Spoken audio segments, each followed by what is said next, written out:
When Ayla extended her palm and refused to give in, the shop owner, with a helpless expression, carefully placed the throwing sword on her. And a little later. Wow, 10 points. Another 10 points. Incredible. As he performed his tricks, even passers-by gathered to watch, creating a sea of people in front of the store. Ayla, who earned perfect scores on all 5 shots, received a gold coin as a prize. The owner offered her gold with a sad face, but she shook her head and pointed to a stuffed rabbit in the closet. Not that one, that doll. Yeah? Please give me that doll. Saying this, the shop owner, wondering what was going on, quickly gave him a stuffed rabbit doll. Everyone around sighed, saying that it was a shame. They thought that the noble lady, ignorant of the customs of the world, was wasting her fortune with her own hands. However, Ayla, who had received the rabbit doll, approached the crying girl and handed it to her. Here's a gift. Hey. It's a gift. There were no kind words or kind smiles. Ayla just looked embarrassed and offered her the doll without even looking her in the eye. A girl who looked no older than 7 accepted her with a bewildered look, and before she could realize what had happened, Ayla disappeared into the crowd. Wow, you're amazing, sister. And while the girl clapped her hands enthusiastically in admiration, Ayla walked away from busy streets to avoid people who recognized her and pointed at her after she showed off her tricks. Maybe because it was a bit far from the festival center, there were hardly any pedestrians nearby. She was relieved by the silence and entered a small, striking souvenir shop. Come in, come in. A short, plump woman greeted Ayla with a radiant smile. Inside the store, accessories made of colored stones were displayed, the interior of which was slightly transparent.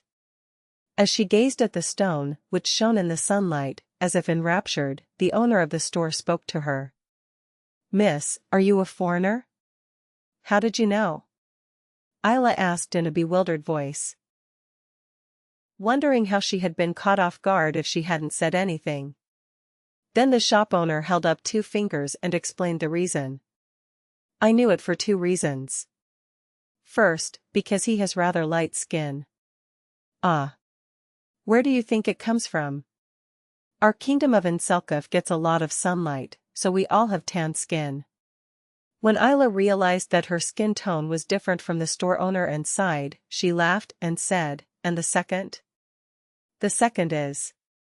I knew it because the young woman looked with curiosity at these natural stone ornaments. They are so common in our country that no one pays attention to them. That's why our store always has problems. He said proudly that these stones were a specialty of the Inselkov kingdom. Somehow, there were no people in this store with so many nice things. As Ayla looked through the window at the people passing by, she saw that they were all wearing translucent stone bead accessories, such as bracelets and necklaces. Ugh, come back to your senses. I was so happy to see her after so long that I spoke to her without thinking. I won't interrupt you. Take your time and look around. As the shop owner said this and took a step back, Ayla once again looked at the trinkets on display. They were all bright and beautiful. The variety of vibrant colors made them a delight. After looking for a while, Ayla thought about her parents and chose a pair of dark blue stone cufflinks and a white and purple beaded bracelet.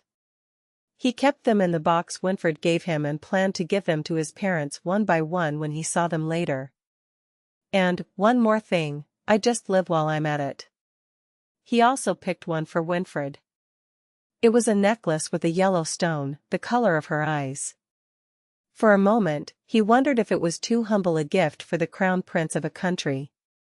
Because the original gift was important. Ayla was about to pay the bill after choosing a gift for each person she missed so much. The bell hanging on the shop door creaked open. It seemed like another customer had entered. Why are there so many customers today? I'm watching. I'll charge the first customer and then I'll leave. The store owner was smiling from ear to ear, claiming to have sold 3 items. The suspicious young man, in a low-lying hooded robe, nodded and, like Ayla, approached the display. "This is a service. I give it to you because you are pretty." As Ayla finished paying with the bag of money she had taken from the sleeping Gerald, the shopkeeper put a purple stone carved in the shape of a flower into her hand and said, "In our country, we consider these stones as talismans to wish health and happiness to children. I give this to you as a gift in the hope that our beautiful girl will be happy, so I hope you accept it." At the shop owner's words, his heart was filled with joy. It was a dream to receive such a blessing from a foreign merchant she had just met, one who had no idea who Ayla was or what kind of life she had led. "Thank you." Feeling unknown, Ayla sheepishly finished her greeting and tried to leave the store. "I wanted to see other places quickly before time ran out." But his plan to enjoy the festival in moderation was completely ruined by a familiar name he heard inside the tent. Wow, this would look perfect on Ayla. At the sound of her name, Ayla reflexively turned her head. The name Ayla was not unique to her, and could refer to someone with the same name. And there he turned his head. Winfred looked at a ring with a large blue stone, her eyes shining. "Winfred?" Ayla rubbed her eyes at the absurd vision unfolding before her. He was much taller than she remembered, and his voice was different now that puberty had completely passed. But those pure, golden eyes, full of curiosity, and that expression and gesture that seemed like a fountain, it was undoubtedly Winfred. Why on earth would the crown prince of the Palace Empire be in a small souvenir shop in the kingdom of Inselkuf? "Oh, right? Maybe this suits you better?" Winfred murmured to himself, holding a gorgeous rose-shaped ring carved from a single blue stone. Seeing him, Ayla couldn't help but smile. She didn't know what had happened, but just meeting Winfred in a place like that made her happy, and she couldn't help but smile. Ayla cleared her throat and approached Winfred, her steps muffled. Because she wanted him to feel the same surprise and joy as her. I don't know. I think both will suit me. Should you buy them all? They're pretty, but aren't they too big? If I put them on her finger, they would be too loose and fall off right away." Both rings were certainly pretty, whether Winfred had a sense of humor or not, but there was a problem with them being for adults. When Ayla suddenly spoke to him from behind, he was startled and fell backwards. A terrifying scream was also a bonus. Phew! And as if that sound had been a signal, the door of the store burst open and the same saleswoman I had seen before entered, accompanied by a swarm of gentlemen in civilian clothes. "My lord! What's happening?" It seemed that Winfred was alone, but in reality, her escorts were waiting outside the store. Ayla was secretly relieved. He had been wondering if he, who had been wandering alone and almost killed by Cloud, was still sneaking off and wandering alone. Winfred, who had been staring at Ayla for a moment with eyes that seemed to show disbelief, came to her senses, shook her hands, and stood up.